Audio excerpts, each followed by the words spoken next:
अक्सर सोचता था ये क्या? प्लानिंग कर रहे हैं, मेरे पे ये प्लानिंग कर रहे हैं मुझे, लेकिन मुझे यकीन नहीं था कि ये मुझे मार देंगे। ये मुझे यकीन ही नहीं था कि ये मेरे को इतना बड़ा अच्छा। अटेम्प्ट कर लेंगे। पर ये सच्ची बात ये है कि हमें भी यकीन।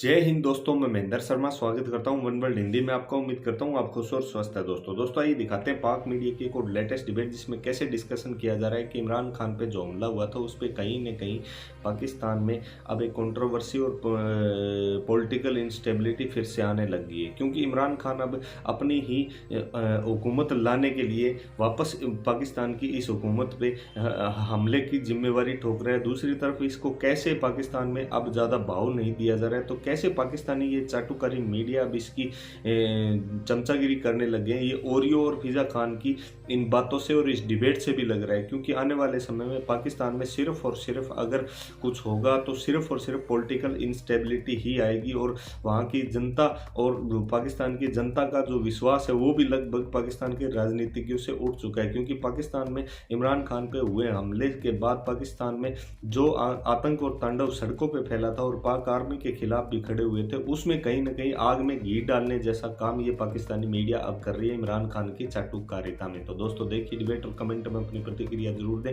लास्ट में आपसे रिक्वेस्ट करूंगा, चैनल पर नए हैं तो चैनल को सबसे पहले सब्सक्राइब करें, लाइक शेयर कमेंट जरूर करें। दोस्तों जय हिंद, वंदे मातरम, भारत माता की जय। दोस्तों राजनी औरिया मकबूल जान साहब, औरिया साहब बहुत शुक्रिया ज्वाइन करने के लिए।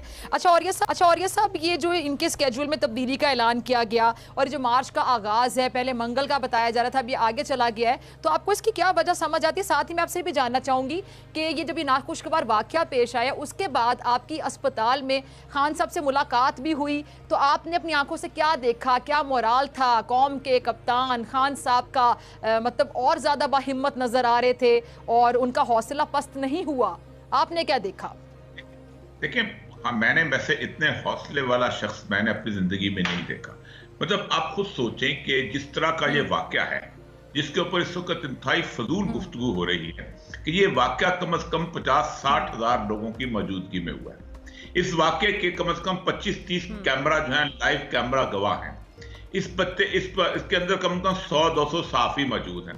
इसके अंदर सबको मालूम है फायरिंग हो रही है, और बिल्कुल ऐसे हो रही है कि जैसे फायरिंग स्क्वाड के सामने एक लाइन में लोग खड़े होते हैं, और जाहिर बात है कंटेनर बहुत स्लो मूव होता है, निशाना खता हो ही नहीं सकता। उसके अंदर से एक बंदा पकड़ा जाता है, एक बंदा मारा जाता है। इस सबके बावजूद लोग इसको कोई ड्रामा कहते हैं, कुछ कह रहे हैं। ये बहुत तकलीफ से बात हुई है। लेकिन इस सारे इंसिडेंट से जो लोग गुजरे हैं उनमें से इमरान खान साहब का हौसला इतना बुलंद था। लेकिन आप सोचें कि जैसे ही मैं उनके पास गया, कुछ लोग बैठे हुए थे, उन्होंने लहजा करके जब मेरे साथ गुफ्तगू शुरू किया, तो पहला फिक्रा ये था, और ये वाकई बहुत खौफनाक फिक्रा है, कि मैं अक्सर सोचता था ये प्लानिंग कर रहे हैं, मेरे पे ये प्लानिंग कर रहे हैं मुझे, लेकिन मुझे यकीन नहीं था कि ये मुझे मार देंगे। ये मुझे यकीन ही नहीं था कि ये मेरे को इतना बड़ा अटेम्प्ट कर लेंगे। पर ये सच्ची बात यह है कि हमें भी यकीन नहीं था, इसलिए कि पाकिस्तान के अंदर अगर किसी बंदे ने चंद साल भी इंतजामिया में गुजारे हों, पाकिस्तान की सियासत को जानता हो, पाकिस्तान के अवाम के मिजाज को जानता हो, तो इस वक्त अगर वो इमरान खान के ऊपर छोटा सा अटैक करने के सोचा कि आप पूरे पाकिस्तान को डिस्टर्ब करना है। आपको अंदाजा नहीं है कि बेनजीर का मामला संभालने में कितनी देर लगी थी और कितना नुकसान इस मुल्क का हो चुका था। हालांकि बेनजीर का जो इफेक्ट था सिर्फ सिंध तक महदूद था, यानी 21-22 रेलवे स्टेशनों को आग लग चुकी थी। आप अंदाजा करें कि हमारे 200 के करीब जो थे वो तो अपना हमारे इंजन जो है वो जले थे। कितने लोगों, यहां तक औरतें तक रेप हुई थी उस सारे मामले के अंदर, घर उजड़े थे। आप सोचें कि इमरान खान जिसकी पॉपुलैरिटी इस वक्त क्रॉस कंट्री, पाकिस्तान की तारीख में कोई ऐसा लीडरशिप मैंने नहीं देखी कि जिसकी जो है गिलगित-बल्तिस्तान से लेकर गवादर तक इसकी पॉपुलैरिटी हो। आप सोच सकते हैं क्या कर रहे हैं। दो राय नहीं है कि खान साहब से ज्यादा मकबूल लीडर इस टाइम पे पाकिस्तान में कोई नहीं है। अच्छा, आप खुद सोचें कि आप आग से खेल रहे हैं, आप करेंगे क्या? आप कहां कंट्रोल करेंगे? आपकी हैसियत कितनी सी होती है एडमिनिस्ट्रेशन की? बेसिकली पुलिस जो होती है ना, वो 15 बंदे जो थाने में होते हैं और वो 50,000 लोगों को कंट्रोल कर रहे थे, वो रोब होता है रियासत का। एक दफा रियासत का रोब उतर जाए, खत्म, फिर अब गए। तो वो खुद भी इमरान खान साहब ने कहा था, मुझे बिल्कुल यकीन नहीं आता कि ये लोग ये कर गुजरेंगे। अब ये कर गुजरे। अब सूरत हाल देखें। पहली बात तो ये है, अगर कुछ शख्स ये कहता है कि ये आइंदा जो लॉन्ग मार्च है जो कि पीटीआई का है, तो ये भी बड़ी गलतफहमी में। पीटीआई की रैंक एंड फाइल बड़ी मुख्तसर सी है, पीटीआई का वर्कर बहुत थोड़ा सा है, ये तो पब्लिक है, इसको तो आप अंदाजा नहीं कर रहे, ये तो ऑन पब्लिक निकली हुई है। आप मुझे बताएं पीटीआई की कुल मेंबरशिप कितनी होगी? थोड़ी सी होगी, लेकिन पीटीआई इमरान खान साहब का जो लोग क्राउड गुजरता है वो तो आम आदमी है। मैं आप सोचें, मैं ऐसे ऐसे लोगों को जानता हूं कि जो सॉरी मैं आपकी बात काट रही हूं। देखें, पीटीआई के लोग तो खान साहब को सपोर्ट करेंगे, जारी बात है, उनके लीडर हैं, उनकी जमात के चेयरमैन है, लेकिन अभी हम कह सकते हैं कि ये जमहूर इमरान खान साहब के साथ खड़ी हुई सड़कों पर। बिल्कुल सही, बिल्कुल। मैं ऐसे लोगों को जानता हूं जो 4-4 कनाल की कोठियों वाले में हैं, BMW टाइप की गाड़ियां हैं। ये जब ये जिस वक्त वो लिबर्टी में हुआ था आंसू गैस, वो वहां से घरों से भाग के निकले, हम जाते हैं जिन्होंने कभी जिंदगी के अंदर सोचा नहीं था कि घर के अंदर धुआं बर्दाश्त कर सके, वो लोग जाएं। यानी एक बिल्कुल किसी की समझ नहीं आ रही। नेगेटिव मतलब निकाल लेते हैं। और ये सब ये हमारे कुछ पुराने लोग हैं जो उसको भी नेगेटिव वे में कहते हैं, वो एक लफ्ज इस्तेमाल करते हैं, बर्गर बच्चे निकले हुए हैं, मम्मी डैडी बच्चे निकले हुए हैं, इनको क्या पता हो सियासत का। मतलब ये मुझे जरा आज ये समझा दें तमाम नाजरीन को, आपके तवज्जुह से मैं चाहती हूँ कि आप जरा वजाहत कीजिएगा कि ये सियासत के लिए कोई मतलब कोई हार्ड एंड फास्ट रूल होता है कि भाई जो अगर कोई बर्गर बच्चा है या मम्मी डैडी है तो वो किसी जमात को सपोर्ट करेगा, तो सियासत को सपोर्ट करने के लिए मतलब क्या कहना चाह रहे होते हैं, आपको क्या समझ आती है? देखिए, पाकिस्तान की तारीख में मैं जुलूसों में शिरकत भी करता हूँ और जुलूसों को कंट्रोल भी करता हूँ। मेरे दो तरह के एक्सपीरियंस है। मैं आपको एक बात बताऊं, 25 मई को जिस तरह के क्राउड ने आंसू गैस खाई है, मैं आपको एक बताऊं, पूरा रात कभी आंसू गैस नहीं कभी चली। ज्यादा 15 मिनट, 20 मिनट और आधा घंटा चलती है, उससे ज्यादा आंसू गैस नहीं चलाई जाती। इस्लामाबाद में डी चौक में जिन लोगों ने आंसू गैस खाई है और उसका मुकाबला किया है, उनमें बच्चे थे, उनमें औरतें थी, उनमें बूढ़े थे, उनमें वो लोग थे जिन्होंने जिंदगी के अंदर, आप सोचें कि कभी कभी ऐसी चीज बर्दाश्त नहीं की। होने की कोशिशें हो रही हैं, क्या इस सिलसिले को रोका जा सकता है?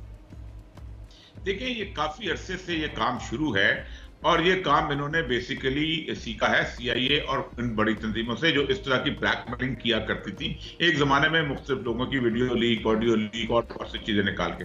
आपको याद होगा 2007 में जब परवेज मुशर्रफ के खिलाफ इफ्तिखार चौधरी खड़े हुए थे तो एक जजिस केस चला था, और आपको याद होगा कि खलील रमदे और उसका अपना भगवान दास वगैरह वो सुन रहे थे, तो अदालत में कुछ जजिस की फैमिली की वीडियो पेश की गई थी जिसको उन्होंने उठा के परे मारा था, ये तुम क्या कर रहे हो, ये इस तरह की वीडियोस बनाते हो।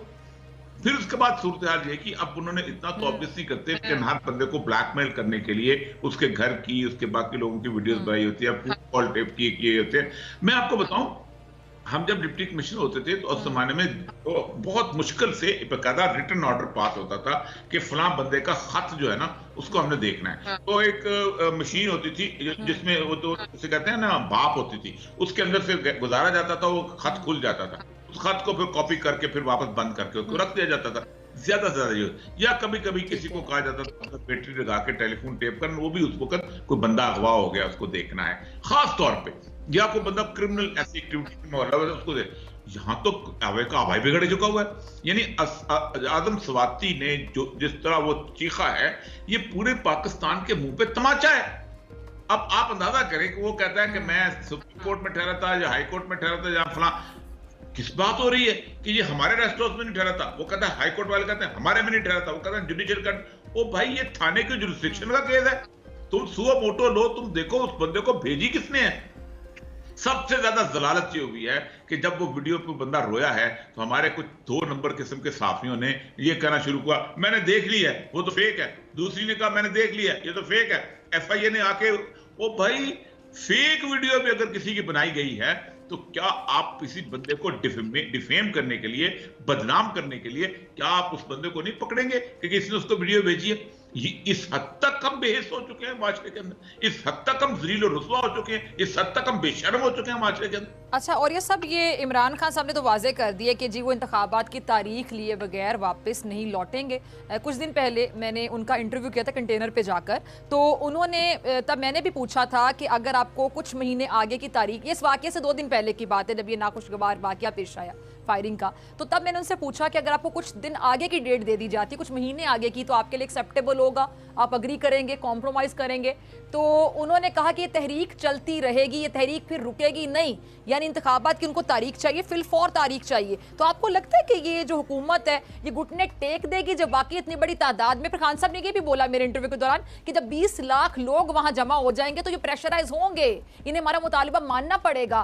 लेकिन हुकूमत तो बड़ी तैयारी करके बैठी हुई है, वजीर दाखिला साहब की तैयारी तो आप देखते होंगे, आस्तीने चढ़ा के बैठे हैं वो तैयारी करने के लिए, वेलकम करने के लिए। देखिए, मैंने कई दफा पूरी एडमिनिस्ट्रेशन की और पूरी एस्टैब्लिशमेंट की स्ट्रेंथ को एक कैलकुलेट करके बताया है कि अगर पाकिस्तान के 200-250 जगहों पे इंडिविजुअल लेवल पे भी अगर हंगामे शुरू हो जाएं तो आप उसको कंट्रोल करने के काबिल नहीं है। आपकी पुलिस की स्ट्रेंथ, आपकी रेंजर्स की स्ट्रेंथ, आपकी पैरामिलिट्री स्ट्रेंथ इस काबिल नहीं है कि आप मुस्तकिल तौर पर पूरा स्टेट बिजनेस आपका शेल होकर रह जाएगा। आप क्या करेंगे? असल मसला यह है कि मैंने राना सनाउल्लाह से ज्यादा पाकिस्तान के अंदर इस तरह का जो वजीर दाखिला ने देखा कि जो यानी काम ठंडा करने की बजाय आग लगाता है।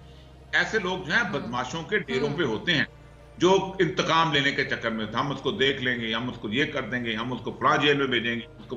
जहां आप क्या हो? आप वजीर दाखिला हो, आप इस 22 करोड़ अवाम की जानो माल के मुहाफिज हो, आप कर क्या रहे हो? आप ये इसका आखिरी फर्क में इस फितने का सर कुचल देंगे, ये जुबान है आपकी? और आप मुझे ये बताइए, इस फितने का सर अवाम कुचलने के नहीं है, आप पूरा प्लान करते हो। देखिए ना, पब्लिक अगर इमरान खान के खिलाफ इस तरह खड़ी होती, उसको मारने के लिए दौड़ती तो और बात थी। आपने तो प्लान किया। पब्लिक ये होती है ना, इमरान खान गली में ना निकल सकता, गली में तो आप नहीं निकल सकते।